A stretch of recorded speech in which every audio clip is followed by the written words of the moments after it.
Pesta Demokrasi Indonesia akan segera kita tiba lagi di tahun 2024, persisnya tanggal 14 Februari 2024. Mimika sudah siap dengan caleg-calegnya, partainya juga demikian. Mereka sudah mempersiapkan diri sejak beberapa waktu lalu, sehingga mereka sudah siap menghadapi kontestasi di tahun 2024. Nah, kali ini kita akan kedatangan tamu yang luar biasa, seorang caleg ganteng dari Partai Perindo DPD Kabupaten Mimika. Siapakah dia? Mari kita berbincang dengan beliau yang sudah dari tadi menunggu dengan sabar giliran untuk di podcast. Kali ini saya akan kenalkan. Selamat sore, Bung. Selamat sore. Saya panggil Bung ini atau kakak atau apa ini? Ya, Bung saja. Bung, oh ya, Bung Edo. Ya. Edo, mungkin bisa diperkenalkan dirinya, Bung? Baik, terima kasih untuk waktunya.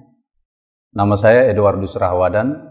Saya caleg Partai Perindo dari Dapil 1 dan nomor urut saya 5. Wow, 5. Ini angka yang luar biasa nih, 5 ini. Ya. Angka sempurna kalau di jari Amin. kita ya.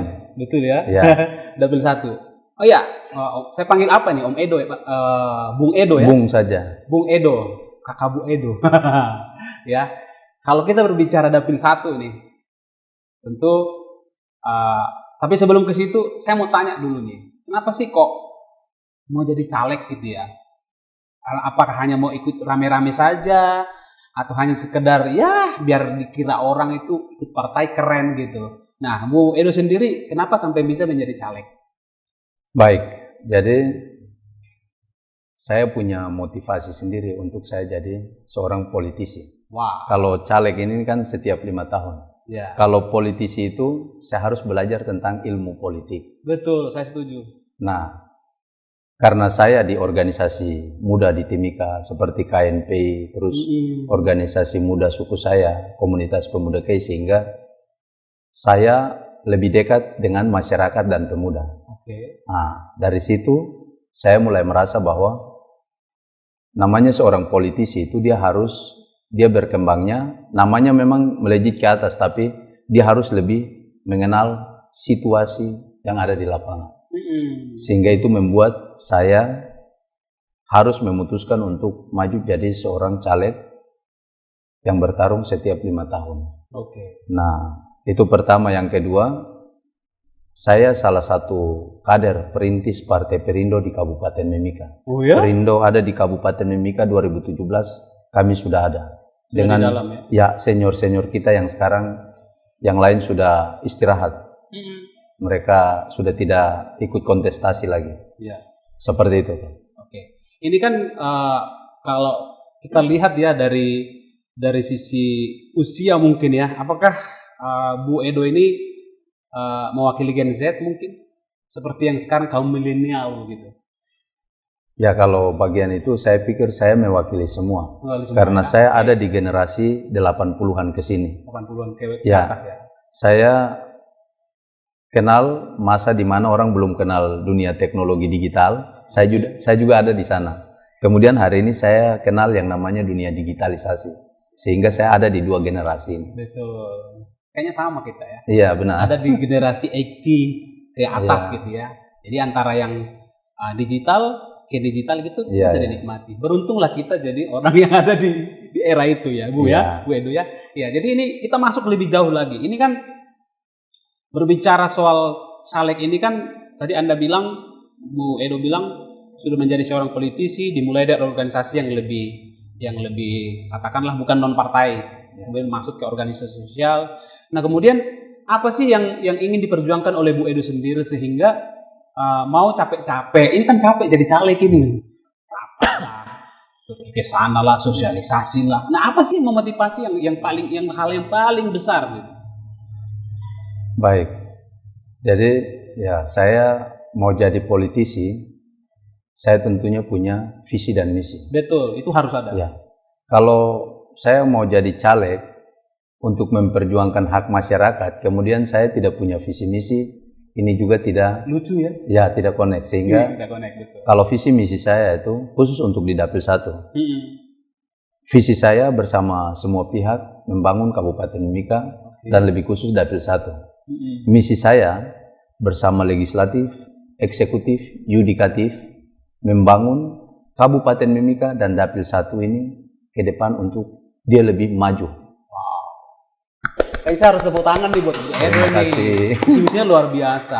Ya. Nah ini kan berbicara gampang. Ya benar. Tapi untuk mengaplikasikannya itu butuh perjuangan. Kira-kira apa yang ada di bendaknya Bu Edo ketika nanti sudah duduk nih sebagai anggota dewan? Jangan-jangan nanti cuma duduk ketok palu, cuman masuk begitu. Nah, kira-kira apa sih yang masih harus diperjuangkan, terutama di dapilnya Bu sendiri, Jakila? Baik, saya bicara hanya kapasitas di Dapil 1. Saya Siap. sebagai pemuda, tokoh pemuda di Dapil 1. Jadi Dapil 1 ini wilayahnya meliputi Wamki, Minabua, Hangaji, Timika Jaya, dan Wanagong. Nah, ini 5 wilayah yang masuk di wilayah Dapil Pemilihan 1. Di sana, saya tentu harus tahu dulu masyarakat yang ada di sana. Siap. Pertama, jumlah jiwa berapa. Betul. Di sana masyarakatnya ini nasional atau hanya 1-2 suku. Sehingga saya harus menyebarkan visi misi tadi. Betul. Bersama semua pihak, bersama eksekutif, legislatif, yudikatif. Nah, di sini saya ambil 2 poin. Mungkin di podcast saya kali ini saya ambil 2 poin. Oke. Poin pertama pendidikan. Pendidikan. Kemudian poin keduanya perhubungan, Kenapa transportasi. pendidikan? Ya, pendidikan. Background saya pernah jadi seorang pendidik. Guru Ya, gitu? guru. Oh. Sehingga waktu itu saya gurunya di pedalaman. Kalau hari ini saya mau lihat pendidikan yang ada di kota, yang gampang dijangkau ini. Pertama, kesini beberapa puluh tahun terakhir, Ya. 5-10 tahun terakhir ini, masyarakat di Mimika ini lebih memilih sekolah swasta Betul. daripada sekolah negeri. Kenapa ya? Nah, ini ada pertanyaan di sana. Kenapa? Nah, ini tanggung jawab saya sebagai caleg atau besok ketika saya terpilih jadi DPR, saya harus cari tahu ini. Kenapa? Negara dia lebih besar daripada swasta. Itu harus diketahui. Betul. Negeri, Ya. sekolah itu kalau negeri, artinya kapasitas dia lebih besar. Kenapa sampai masyarakat ini lebih memilih sekolah swasta daripada sekolah negeri? Saya harus tahu dulu, di sana itu kapasitas guru-gurunya seperti apa, Betul. kualitas pendidiknya seperti apa, Betul. kemudian dia punya infrastruktur pendidikannya seperti apa. Betul. Jangan sampai di sana guru-gurunya berkualitas, tetapi bangunannya tidak memadai. Dia tidak nyaman untuk menjadi fasilitas pendidikan di situ. Oke. Itu poin pertama. Poin kedua, kenapa sampai anak-anak yang dari sekolah swasta ini, ketika mereka tamat, mereka pun nilai bagus, kemudian mereka bisa sekolah atau kuliah di universitas yang lebih maju. Sedangkan anak-anak dari sekolah negeri keluar, palingan dia cari sekolah negeri lagi. Ya. Karena dia tidak punya kemampuan, dia punya tingkat nilai yang bagus untuk dia bisa meraih sekolah-sekolah swasta. Nah, di sini juga saya harus cari tahu kualitas pendidik itu seperti apa. Oke. Sehingga kita dorong. Mulai dari infrastrukturnya, kami dorong ke instansi terkait dinas pendidikan. Ketika besok saya terpilih, saya minta, ini kita tinjau kembali infrastruktur pendidikan ini, sekolah ini. Sekolah ini layak atau tidak? Ya. Kalau memang dia sudah layak secara bangunannya sudah layak, isi di dalamnya itu apa? Jangan sampai hanya di dalamnya ada mesin ketik. Ya. Atau di dalamnya sudah ada komputer, tapi tidak ada tenaga-tenaga ahli komputer di dalam untuk mereka bisa operasikan, mereka kasih tahu ke anak-anak kelas 5-6 yang sudah bisa untuk dia harus belajar komputer. Betul, betul. Nah, bagian-bagian itu yang saya akan memperjuangkan. Itu dari sisi pendidikan.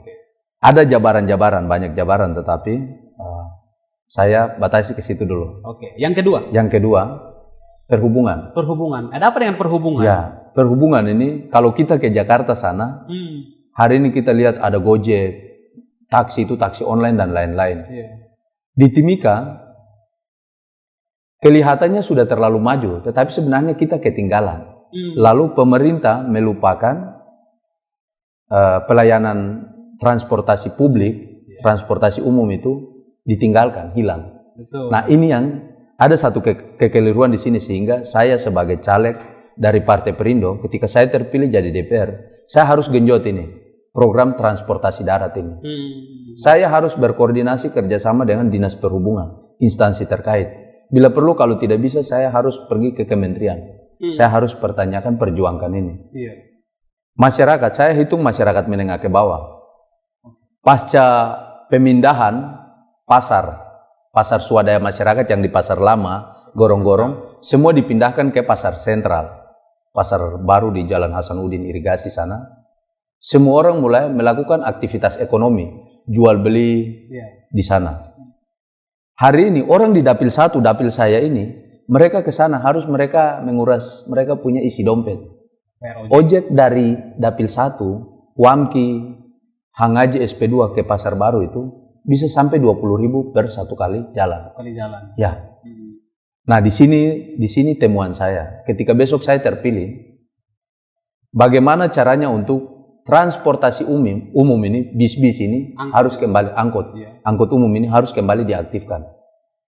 Kita cek kalau ada bis-bis yang berkeliaran atau yang ada di dalam kantor yang di hari ini dikelola oleh perhubungan. Kalau cuman parkir, bagaimana caranya pemerintah pakai daya upaya dia perbaiki, diservis kembali atau diusulkan. Kita bicara untuk budget anggarannya. Disiapkan, perbaiki, lalu kita turunkan bis-bis itu. Dia mulai operasi dari dapil 1 ke Pasar Baru sana. Nah, program ini nanti dia tidak saja kena di dapil 1, pasti dia akan melintas di wilayah lain seperti dapil 2, wilayah Wamki lain ini, dan dia akan tiba di pasar. Dan masyarakat di dapil lain akan merasakan manfaat daripada transportasi umum ini. Kurang lebih demikian. Ini kan baru dua hal itu tadi, yang pertama pendidikan dan juga perhubungan. Bagaimana dengan di dapil 1 sendiri? Ini kan kalau boleh dibilang, kalau saya tidak salah dengar ini kursi yang diperebutkan itu hanya 5. Benar. Ya, dan malah ada yang sampai ngomong dapil 1 itu juga dapil neraka. Menurut Bu Edo sendiri gimana sih menanggapi hal ini? Ya. Jadi ya kalau saya sebagai politisi, saya anggap biasa-biasa saja. Biasa saja. Iya. Kok bisa biasa saja? Iya. Nggak takut gitu? Tidak perlu takut. Ini pesta demokrasi. Betul. Pemerintah dari zaman presiden pertama itu kan mereka sudah tetapkan ini pesta. Yang namanya pesta, orang ke pesta itu harus riang gembira, harus senang. Gitu ya. Tidak perlu kita ke pesta dengan ragu-ragu, takut, nanti terancam. Tidak perlu, karena ini pesta. Sehingga kalau dibilang dapil neraka, ya itu mungkin menurut pandangan politik teman-teman lain. Tapi kalau saya biasa-biasa, karena di dapil 1 ini saya sudah pastikan saya kerja sudah mau 1 tahun. Saya bersosialisasi. Sehingga saya tidak berpikir nanti ada bahaya di sana atau ya yang seperti dipikirkan oleh teman-teman lain. Gitu persaingan. Ya. Namanya politiknya bersaing dong. Ya, benar. Harus berani dong bersaing. Benar. Kami tetap bersaing, sehingga kami punya strategi sendiri. Pasti. Secara kami di Partai Perindo, secara kepartean itu, secara umum kami punya strategi.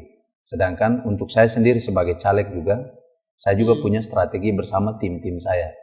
Kami sudah mulai sosialisasi, mulai dari kelurahan, RT, sampai ke warga-warga kami yang ada di sana. Itu sudah, kalau sampai 14 Februari bertanding itu sudah 1 tahun kami kerja. Sehingga kami tidak perlu ragu. Ya namanya politisi itu harus siap, sudah harus siap. Saya tidak mau dibilang jadi politisi tiba hari tiba akal. Itu tidak bisa. Karena kami kader partai di kabupaten ini, kader Partai Perindo, sehingga kami harus duluan menunjukkan strategi-strategi, kemampuan-kemampuan kami dalam bersosialisasi terkait dengan pemenangan-pemenangan, baik secara kepartean maupun secara individu caleg. Ya, Bu Edo, ada satu pertanyaan yang menggelitik hati saya. Dalam setiap kontestasi itu kan pasti ada yang kalah, yang menang. Ada yang bilang harus siap kalah katanya. Ada yang bilang bukan hanya siap menang. Menurut Bu Edo sendiri, gimana menyikapi pernyataan seperti ini? Ya, secara imannya, saya itu tidak mau kerja untuk kalah. Betul. Tetapi ketika banyak yang terpilih, banyak yang terpanggil, tapi hanya 1-2 yang terpilih. Saya harus yakini itu. Namun kemenangan itu kan kembali kita lihat dari kerja keras kita. Betul. Kerja keras kita masing-masing. Sehingga selain saya mengimani itu, saya juga bekerja. Keras. Bekerja secara aktif, masif di lapangan. Seperti itu. Jadi istilahnya kan usaha tidak akan mengkhianati Ya, hasil. benar. Kurang lebih seperti itu. Kurang seperti itu. Ya. Luar biasa. Jadi gini Bu Edo, ini kan peserta pemilu kita di tahun 2024 ini sangat banyak ya, multi partai lah gitu ya, walaupun nggak sebanyak yang dulu gitu ya. Ini kan ada 18 partai nasional gitu. Terus kenapa kok Bu Edo itu pilihnya kok ke Perindo, partai yang masih baru gitu ya? Kan ada partai besar, ada yang merah, ada yang kuning, tinggal pilih ya. Kenapa harus yang masih muda-muda ini gitu? Baik, jadi untuk masalah organisasi partai, betul. Di awal tadi saya sempat singgung kalau kenapa harus Partai Perindo. Saya perintis partai ini di kabupaten ini. Saya dengan teman-teman senior. Jadi program partai ini secara nasional itu dia sudah punya prioritas utama dalam pembangunan. Yang pertama ekonomi kerakyatan, pertanian, kemudian kesehatan.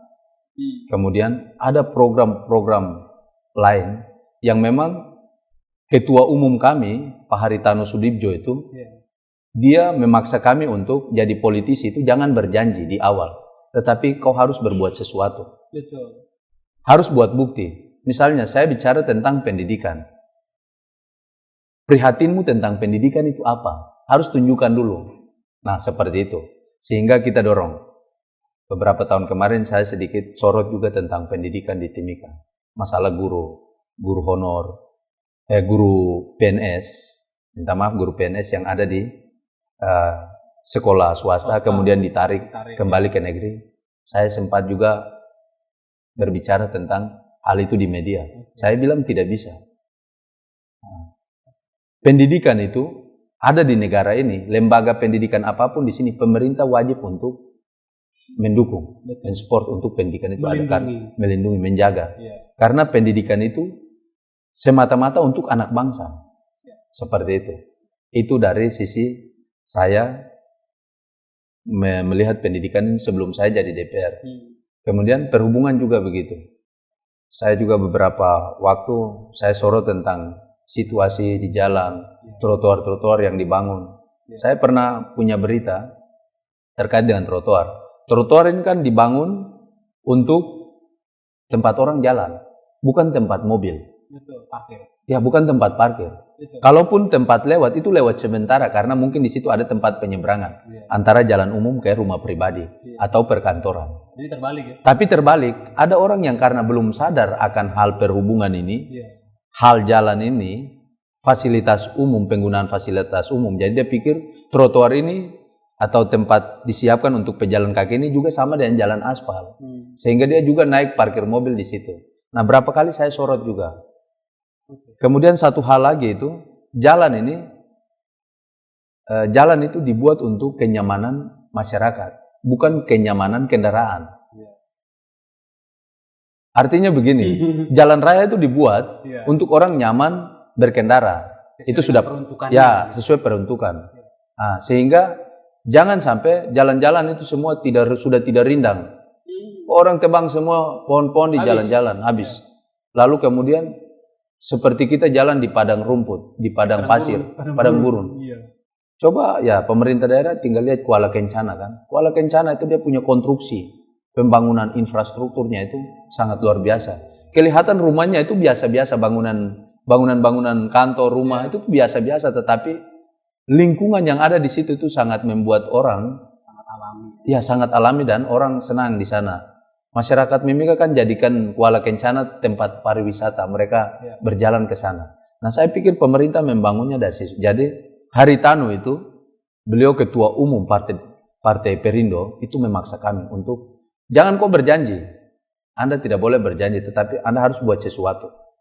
Mau menang jadi seorang pemenang di dalam kancah politik itu, Anda harus sudah berbuat sesuatu. Kurang lebih begitu.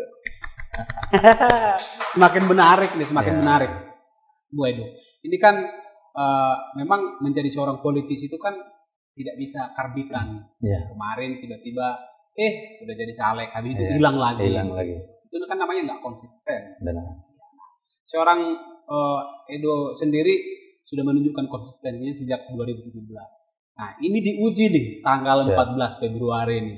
Apakah seorang Bu Edu itu sudah dikenal masyarakatnya atau tidak? Ya. Bagaimana Bu Edu ketika tanggal 14 nanti, kenapa masyarakat di dapilnya Bu sendiri harus memilih Bu? Kenapa bukan yang lain? Apa sih kelebihannya sehingga harus dipilih? Ya, benar. Yang pertama, kita kembali ke sistem penghitungan suara dulu. Ya, pemerintah melalui undang-undang sudah menetapkan sistem penghitungan suara. Nah, di dalam pertandingan ini, bukan saya lawan teman saya di partai sebelah, tetapi partai lawan partai. Karena penghitungannya pakai bilangan ganjil. Pemenang pertama dikali 1, dibagi 1. Kemudian pemenang kedua hasilnya dibagi, pertama hasilnya dibagi 3. Kemudian pemenang berikut harus dibagi 5. Kurang lebih seperti itu. Sehingga peraturan itu sudah mengharuskan masyarakat dapil 1 harus memilih saya. Artinya bahwa tidak mungkin orang dari dapil 2, dapil 3 datang memilih di dapil 1, tidak bisa.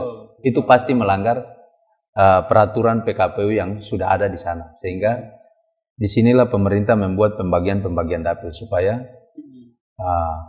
masyarakat itu tertib pada dapilnya masing-masing dan dapat memilih dia punya caleg-caleg pilihannya masing-masing. Karena mau tanya kenapa saya harus dipilih? Itu jawabannya sederhana. Mereka sudah kenal saya, mereka tahu saya siapa. Seperti itu. Ini betul yakin. Ini baru orang-orang begini nih yang harus dicari, yang punya keyakinan yang kuat bahwa menjadi seorang pemenang itu adalah tujuan dari seorang politisi untuk memenangkan pertandingan tanggal 14 Februari mendatang. Nah, satu lagi, ini dapil 1 ini termasuk luas juga ya. Iya. Luas. Nah, apa ini himbauan Bu Edu ini untuk para pemilih nanti tanggal 14 Februari sehingga mereka menggunakan hak pilihnya dan memilih, mungkin Bu Edu bisa mempromosikan diri sendiri supaya nanti tanggal 14 itu mereka datang beramai-ramai dan mencoblos sesuai dengan Bu punya mau. Bagaimana? Silahkan. Baik, terima kasih. Untuk masyarakat Dapil 1 Kabupaten Mimika, tanggal 14 Februari datang ke TPS, pilih nomor urut 5 Partai Perindo atas nama Eduardus Rahawadan. Perindo menang. Siap.